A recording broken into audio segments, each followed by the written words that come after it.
Reynolds' mouth opened, then closed. He had no good answer. The silence stretched, thick and suffocating.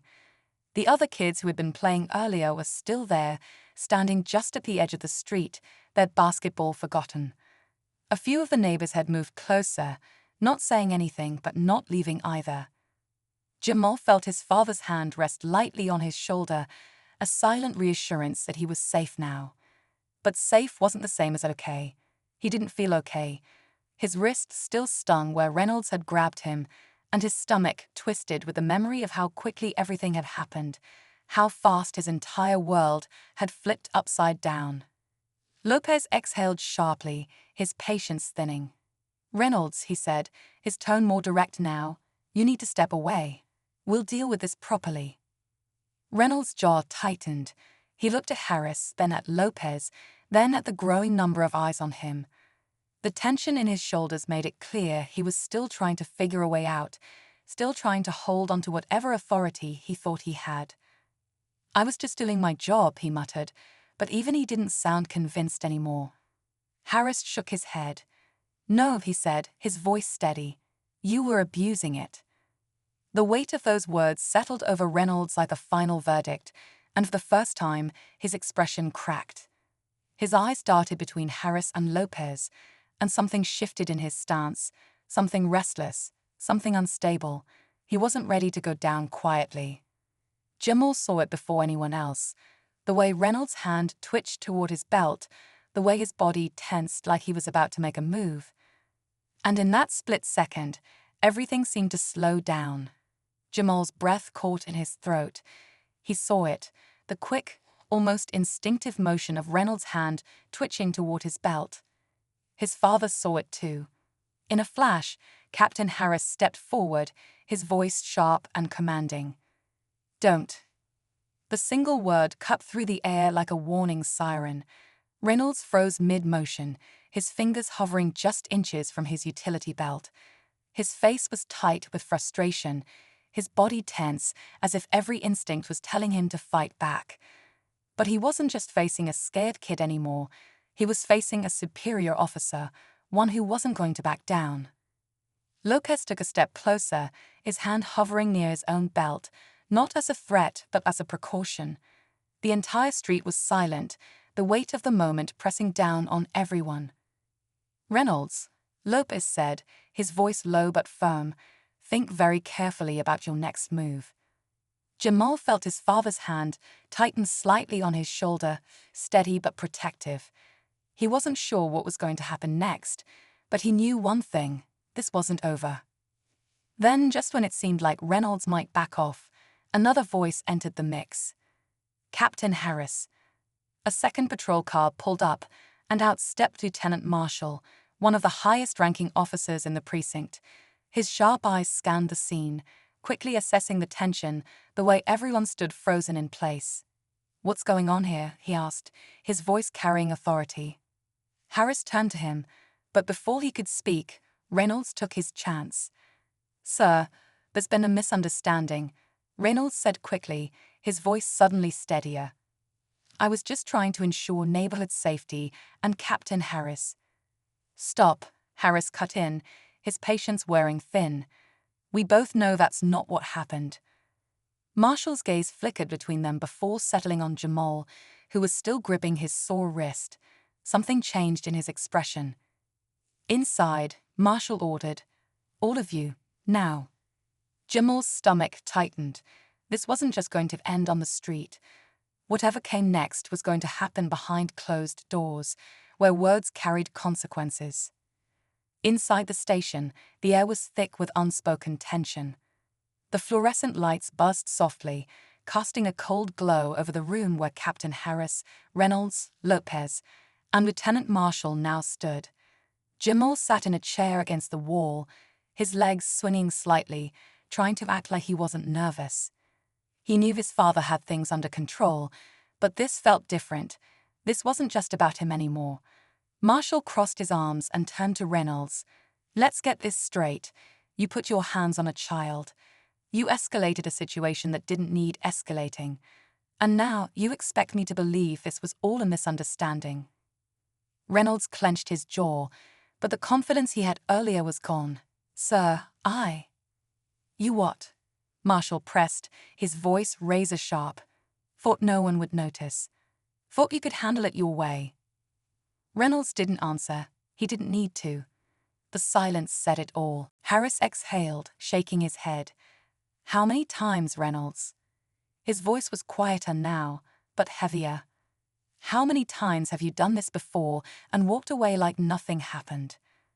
Jamal saw it, the flicker in Reynolds' expression, the split-second hesitation before he looked away. Marshall caught it too.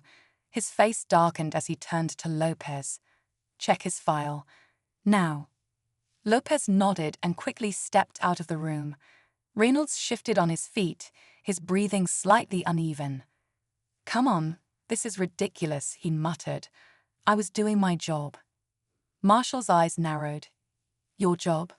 Because from where I'm standing, it looks like you've been getting away with things for a long time." A few moments later, Lopez returned, holding a thin folder. He handed it to Marshall, who flipped it open. His expression barely changed, but Jamal noticed the way his fingers tightened on the paper. Marshall took a deep breath before looking up at Reynolds. "You want to tell me why this isn't the first complaint against you?" The room went still. Reynolds blinked. "What?" Marshall tapped the folder. Reports of unnecessary force, civilian complaints, even an internal review that somehow got buried. "Looks like you've been careful until now." Reynolds' face paled. I didn't." "You did," Harris cut in. "And you'd have done it again if you hadn't been caught." Jamal swallowed hard. He had known what happened to him wasn't right, but now it was clear. This wasn't just about one bad day. Reynolds had been doing this for years, hiding behind his badge. Marshall closed the folder and looked at Harris. "What do you want to do?" Harris didn't hesitate. "He doesn't belong in uniform." Reynolds stiffened. "Wait." Marshall nodded. "Effective immediately, you're suspended pending an official investigation." Reynolds opened his mouth, but no words came out. For the first time, he had no power. As Lopez escorted him out of the room, Jamal felt his father's hand rest on his shoulder again. This time, it felt different. Not just protective, but victorious. But just as they turned to leave, Marshall spoke again. "There's one more thing." Harris and Jamal stopped. Marshall hesitated, then looked at Jamal. "This wasn't the first complaint against Reynolds," he said, "but it might be the first one that finally sticks." Jamal frowned. "Why?" Marshall exhaled. "Because this time he picked the wrong kid." Jamal sat quietly as his father and Lieutenant Marshall exchanged a few final words. He could still feel the weight of everything that had happened pressing down on him, but there was something else now, something lighter. For the first time since Reynolds had grabbed him, he felt like he could finally breathe. As they stepped outside the station, the evening air was cooler than before, the sky streaked with fading sunlight. Jamal looked up at his father, searching for the right words. "Is he really gone?" Harris nodded, his expression firm. "For now. And once the investigation is over, he won't be coming back." Jamal thought about that. The idea that someone like Reynolds had been able to get away with things for so long made his stomach twist. "What if there are others like him?" he asked. His father exhaled, glancing down at him with a look that held both pride and something heavier, experience. "There are," he admitted, "but that's why we don't stay quiet. That's why we hold people accountable." Jamal let those words sink in. Before today, he had always seen his dad as just his dad, a police officer, sure, but still just the man who helped him with homework, who showed up to his basketball games. Now he saw him differently. He saw what it meant to stand up for what was right, even when it wasn't easy. As they reached their car, Lopez stepped outside the station, giving them a small nod. "Hey, kid," he called out. "You did good today." Jamal blinked. "I didn't do anything." Lopez smiled slightly. "Yeah, you did. You spoke up. That's more than most people do." Jamal wasn't sure how to respond to that, so he just nodded. His father opened the car door for him, and as Jamal climbed in, he realized something. This day, this moment, it would stay with him. Not because of what happened to him, but because of what it meant. It wasn't just about one cop abusing his power. It was about making sure it didn't happen again. As they pulled away from the station, Jamal glanced out the window, watching the city blur past. He wasn't sure what would happen next, but he knew one thing for certain. This time, someone had been there to stop it, and maybe next time someone else would find the courage to do the same. It was supposed to be an ordinary afternoon. The sun hung low in the sky, casting golden streaks across the quiet neighborhood as kids laughed and played on the sidewalk. Among them was a little boy, no older than 10, dribbling a basketball with a wide grin on his face. His name was Jamal, and like most kids his age, he was just enjoying the freedom of the weekend, bouncing the ball against the pavement, lost in his own world. But what should have been a carefree moment was about to take a turn no one saw coming. A police car rolled up slowly, its tires crunching against the asphalt. Officer Reynolds, a man with a hardened face and a reputation for throwing his weight around, stepped out. His eyes immediately locked onto Jamal. Something about the boy, his presence, his confidence, seemed to irritate him. Without warning, he stomped toward him, his hand already resting on his belt as if preparing for trouble. "Hey you," his voice cut through the air, sharp and demanding. Jamal froze, clutching the basketball to his chest. His heart pounded. He hadn't done anything wrong. The other kids on the street stopped playing, their eyes darting nervously between Jamal and the officer. Even the adults nearby hesitated, unsure whether to step in or stay silent. "What are you doing around here?" Reynolds pressed, his expression unreadable. I'm just playing basketball," Jamal stammered, his small voice barely carrying over the tension settling in the air. Reynolds scoffed, shaking his head. "You look like you're up to something." Before Jamal could react, the officer reached forward, snatching the ball from his hands. Jamal's eyes widened. "Hey, that's mine," he protested, his voice laced with confusion and fear. But Reynolds wasn't done. He grabbed Jamal's arm, squeezing tighter than necessary. "You got a smart mouth, huh?" he muttered. That was the moment the sound of another car pulling up broke the tension. A sleek, unmarked vehicle came to a stop just a few feet away. The door swung open, and out stepped a man in uniform, tall, authoritative, and with a presence that demanded respect. Captain Harris, Jamal's father. And in an instant, the look on Officer Reynolds' face shifted from smug confidence to sheer panic. For a moment, everything was still. The kids who had been watching in stunned silence took a few cautious steps back. The neighbors, who had been pretending not to see, suddenly seemed more interested. Even the warm afternoon breeze felt different, heavier, like it was carrying the weight of something bigger than just a little boy and a cop. Jamal looked at his father, a mix of relief and confusion flashing in his young eyes. He hadn't expected to see him, not here, not now. Captain Harris, still in his uniform, stepped forward with a steady but deliberate pace. His face was unreadable, but his presence alone made the air crackle with tension. Officer Reynolds shifted uncomfortably, his grip on Jamal's arm loosening as he quickly let go. Captain Harris," he muttered, trying to straighten up as if that would somehow erase what had just happened. Harris didn't respond right away. His eyes flicked to Jamal, scanning him quickly to make sure he was okay.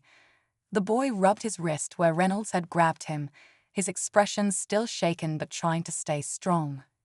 "Everything all right here?" Harris finally asked, his voice calm but firm. Reynolds cleared his throat. "Just doing my job, sir. Making sure everything's in order around here." His words were careful now, his previous arrogance replaced with something else. Nervousness. Harris let those words hang in the air for a beat too long. The silence made Reynolds shift his weight from one foot to the other. "And what exactly did my son do that required you to put your hands on him?" Jamal could see it now. The way Reynolds' face paled just slightly, the way his fingers twitched like he was scrambling for the right thing to say. I didn't realize he was your. My son, Harris finished for him, taking another step forward. He wasn't raising his voice, but somehow that made it worse. So you thought it was okay to treat him like this? Reynolds glanced around, as if looking for an exit. The confidence he had just moments ago, when he was towering over Jamal, was gone. It was a misunderstanding, he said quickly. A misunderstanding, Harris repeated, his voice even lower now. He took a breath, his eyes locking onto Reynolds, unblinking. You sure about that? Reynolds opened his mouth to answer, but nothing came out. The street was silent, every eye locked on them. And in that moment, it was clear, this wasn't just about Jamal. This was about something much bigger. Reynolds swallowed hard, his jaw tightening as he tried to find a way out of the mess he had just stepped into. The once confident officer, who had no problem intimidating a child, now stood frozen under Captain Harris' unwavering stare. The air between them was thick with unspoken words, and the entire neighborhood seemed to be holding its breath. Jamal, still gripping his sore wrist, glanced up at his father. He had seen this look before, the one that meant his dad wasn't just angry, but calculating. Harris wasn't the kind of man to explode in rage. His strength was in his silence, in the way he made people feel the weight of their own actions before he even said a word. I asked you a question, Harris finally said, his tone even but heavy. Are you sure this was a misunderstanding? Reynolds cleared his throat. He hesitated, his eyes darting around as if hoping someone would step in and save him. But the street remained silent, the onlookers unwilling to look away yet too afraid to get involved. I didn't realize who he was. I thought he was. Thought he was what? Harris interrupted, his voice cutting through the officer's excuse like a knife. Reynolds exhaled sharply, realizing there was no right answer to give. I was just trying to do my job, he finally muttered, but the words felt weak even as he said them. Your job, Harris repeated, nodding slowly. And what part of your job requires you to grab a child playing in his own neighborhood? Jamal watched as Reynolds shifted again, his discomfort growing with every second that passed. He could feel the way his father's words carried weight, the way they demanded accountability without needing to raise his voice. Before Reynolds could answer, another voice cut through the air. Captain Harris.